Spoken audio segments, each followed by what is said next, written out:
Saints, there is this trend in the world that pushes people to self-reflect instead of always looking for the blame in other people. Well, this movement contains an accusation as if there are no people on the earth that self-reflect. There are people who reflect on themselves. It's something a lot of people don't do. So let's put that out of the way first. Secondly, self-reflection is simply you looking at yourself to see if you contributed to something bad and to see what you can do to contribute to the solution. That's it. Self-reflection, however, is treated as a god, as if when you self-reflect, all your relationships will become better. Hold on. If self-reflection automatically leads to better relationship, then it implies that it all depended on you.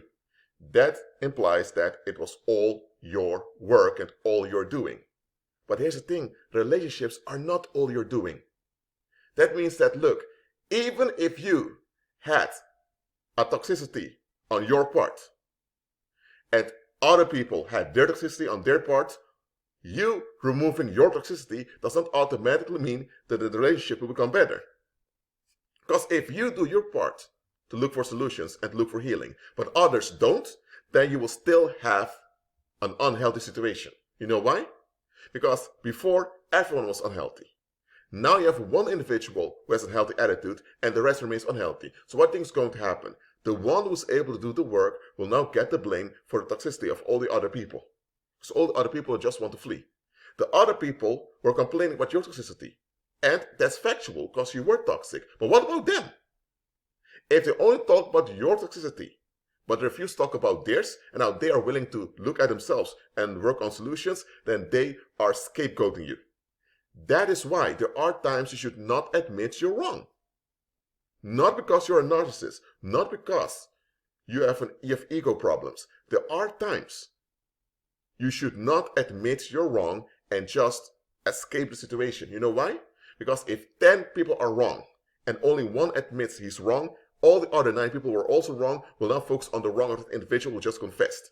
And they will logically, put all the focus on the blame on the one that admitted. Everyone will see the blame of the one admitted, and all the other 9 are kind of excuse. They bail themselves out by you admitting you were wrong. So there are times you should not admit you're wrong, just that you can escape a worse situation. Because sometimes you think that by admitting you were wrong and that you're willing to work for solutions, sometimes you think it's going to lead to a better situation. No.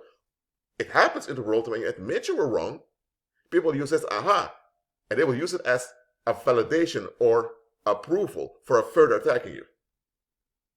So that's why I'm telling you there are times you need to stop self-reflecting. If you reflected on yourself and you realize that you've done your part, stop reflecting on yourself. You've done your part. Reflect on those around you. Are they self-reflecting? Are they interested in improvement? Are they interested in becoming better? Are they interested in solutions? If they're not, then you know now that you have to escape and get away from that situation. That's it. Stop persisting to solve relationships where the other parties are not interested in a solution. I'm telling you, stop doing that. Not everything happens because of you.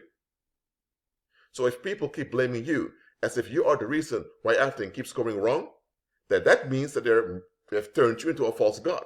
They've turned you into this false god that makes everything go wrong in their lives. And this is not even possible because you are a vulnerable, fragile creature just like they are.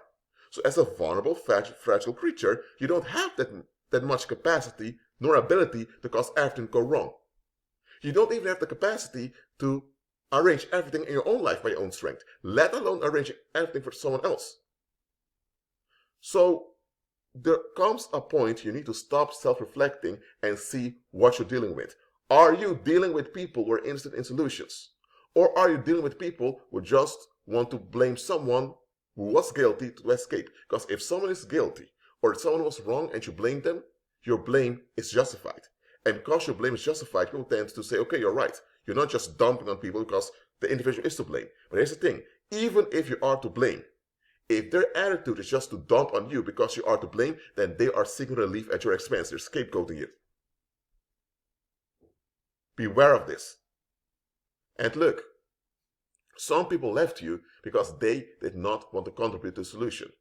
Even if you were toxic, at least they could have lowered contact with you to let you know, okay, why are people lowering contact with me? You know what? I need to work on myself. They could have done that. If they would have done that, then they would have honored you by showing you need healing. You need to work on yourself. Because if you remain that way with other people, you're going to cause more unnecessary conflict. So by them, the escalating situation will be honoring you. But some people don't even care about you. They just want to get benefits. And when they see they can't get benefits, they just leave. And if you have some toxic thing going on with you, they'll use that as a justification for dumping you as if you never existed. Some people just want relief.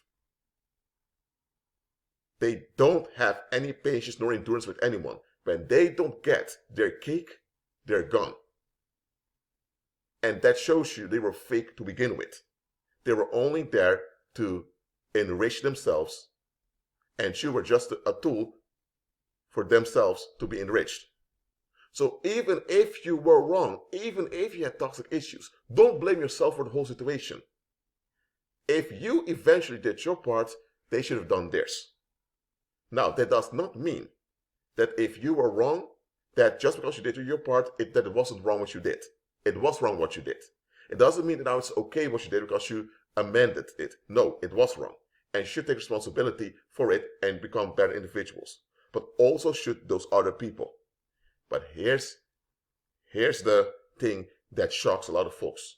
A lot of folks are not interested in solutions. They just want the easy relief. I'm telling you, Saint, many of you had people like that. That's why when you had those unprocessed issues that became toxic, the Heavenly Father did not intervene. Because the Heavenly Father wanted those toxic issues to bother people so that the fake ones would leave you. And the fake ones would use the excuse that you were toxic. The real ones would just remain at a distance praying for you. So later when you would recover, the real ones would reappear. But the fake ones dumped you, so they just want to come back to make you toxic again so they can have an excuse for dumping on you. So sometimes God will put a pause on some relationships you have just to improve you. And then there are times God will be the one banning people from you. And the way God bans people from you is often by allowing you to become worse before He intervenes. Sometimes God will allow you or your circumstances to become worse before He intervenes. God allows circumstances to become worse first so that the fake ones disappear. Because once you are in a bad condition, it's then that people will reveal who they really are. People that are Christ-centered or people that have a good heart will take a step back and give you space to heal. They will pray for you and intervene on your behalf from a distance. People that are only there for themselves will get offended, fed up with you, and cut you off, and they will look for a replacement to validate themselves. That's why there are times God will not answer your prayers before it gets worse. God will sometimes make things worse for you just so that the wrong people leave you. And once they leave you, they can never come back and pretend that nothing ever happened. Because even if you were wrong, they also had their part.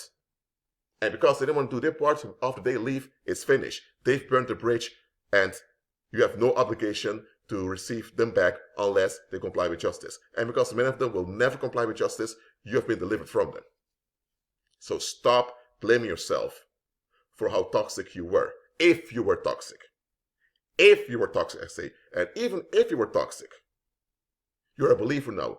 God tolerated you to become worse. He tolerated the situation to become worse so that the fake ones would leave you, so that when He would step in, He would get all the glory. And not those people who just want to exploit you. So, that's it for now. Keep on agreeing with Christ and be at peace.